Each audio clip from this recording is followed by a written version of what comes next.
I don't want to talk too much about the game. You saw the final. This was a real final. Gördüğünüz gibi kendimi çok yorgun hissediyorum. Aslında maçla alakalı da çok fazla yorum yapmak istemiyorum. Çünkü tam bir final olduğunu muhtemelen siz de görmüşsünüzdür. Tabii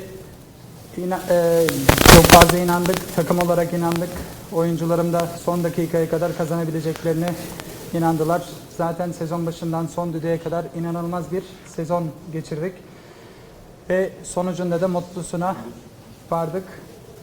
Tabii böyle bir takımın parçası olduğum için ve böyle bir kulübün hocası olduğum için de gurur duyuyorum.